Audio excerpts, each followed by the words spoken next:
Mr. Colley, how's it going? I'll be doing the science video today, so let's just get straight into it. Alright, today we'll be making Play-Doh. So as you can see, I got all my ingredients set up ahead of time. We got 3 cups of water, 3 cups of flour, 1.5 cups of salt, 6 teaspoons of cream of tartar, and then we've got 3 tablespoons of oil. And then optionally, I've got green neon food coloring. So we're gonna try that out. I have no idea if it's gonna work, but let's go for it. Alright, first thing we're gonna do is we're gonna move the ingredients we don't need out of the way. And we're just gonna take the water and set it here. And then we're gonna take the salt and mix it in with the water.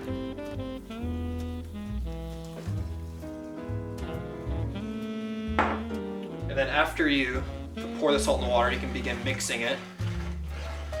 And then we're gonna use the food coloring later here, so you can just set that off for the side. Now, as you mix the water in with the salt, you'll see that the salt will start to dissolve. And this was an example of a physical change, because if you take the water and you boil it, then you'll be able to separate the water and the salt.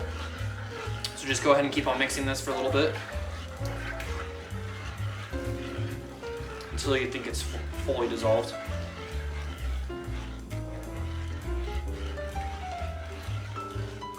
Alright, I've made a little bit of a mess here, but that's okay. We're gonna take the food coloring and just put some food coloring in there. You know, just don't be too shy about it. Throw that in there. Probably should put the cap back on so we don't spill it. And we're just gonna go ahead and mix the food coloring in. Once again, until you think it's dissolved. Alright, if you look here, I've still got some salt at the bottom. So I need to do a little bit more mixing.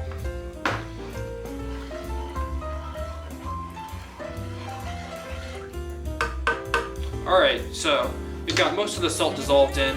As you can see, there's still some salt at the bottom, but that will be fixed in this next step. So now what you're going to do is you're going to take your other ingredients, 3 cups of flour, and go ahead and pour them in. Then we're going to take 6 teaspoons of cream of tartar, pour that in. And then we're going to take the 3 tablespoons of oil. I'm using vegetable oil, and go ahead and pour that in. And now we're going to go ahead and take this over to the stove. Alright, we're over here at the stove now. We're going to go ahead and turn the heat on medium. Alright, and something else I'd like to mention is that I've got these sweet Pittsburgh Steelers salt and pepper shakers. I just thought I'd let you know, Mr. Colley. So we're just going to set them back over here on top where they belong. And just begin mixing this. Alright, so the heat will allow this solution to mix with itself much easier because the heat causes the molecules to move faster, allowing them to mix easier. And we're just gonna keep on mixing this until a ball forms. And so something else that will happen at this point is the heat will cause a chemical change that will start to change the chemical composition of the molecules, and we'll just get there in a second, but first we gotta mix this up real well. Alright, so as you can see, I've got most of the ingredients mixed up right now, but it's still not mixed up enough. We're looking for a ball to start to form.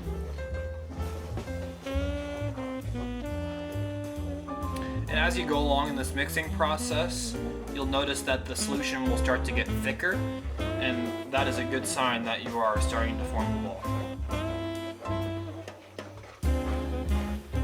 Alright, so you can see now that the solution is sort of starting to ball up, and you're just going to keep on stirring through this process, and we'll cut right back to whenever the ball starts to form.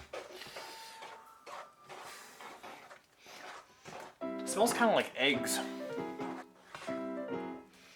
Alright, so as you can see, the solution is really starting to gather together here. Just a little bit longer, and then we'll be able to take the pot off the heat.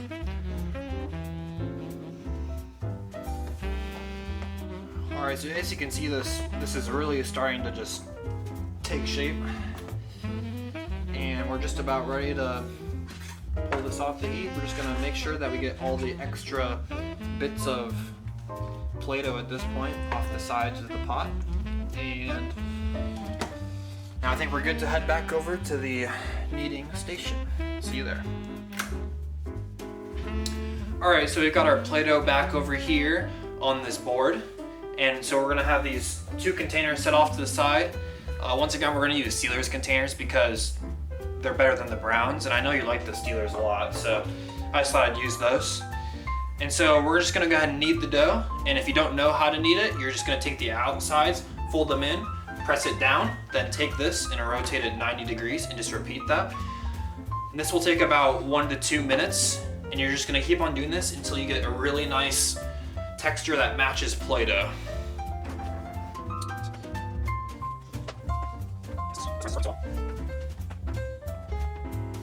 And so something else I'd like to mention as we're here is that as you're kneading the dough, this is sort of the final step to the chemical change that's been happening. Through the heat of the stove and the kneading of the dough, the chemical makeup of the solution, the Play-Doh, has changed entirely since we last started with it, so that's pretty cool.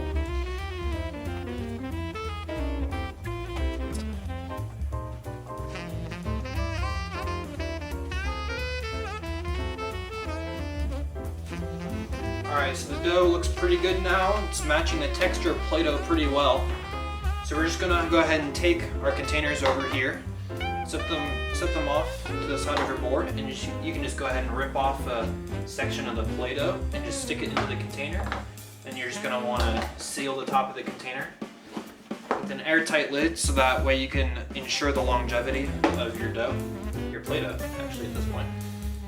And there we go. So if you've sealed the containers correctly, this should last for at least 3 months. So that's great. Alright, so that was making the Play-Doh. I really hope you enjoyed this and I hope you learned something out of it.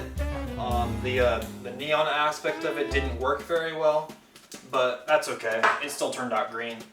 So I hope you enjoyed watching this once again. And I just wanted to thank you, Mr. Colley, for a great year, even though it had to end early. And I just enjoyed the energy that you brought to the classroom every single day. And I just hope that next year I can see you again and talk to you walking through the hallways. All right, thank you.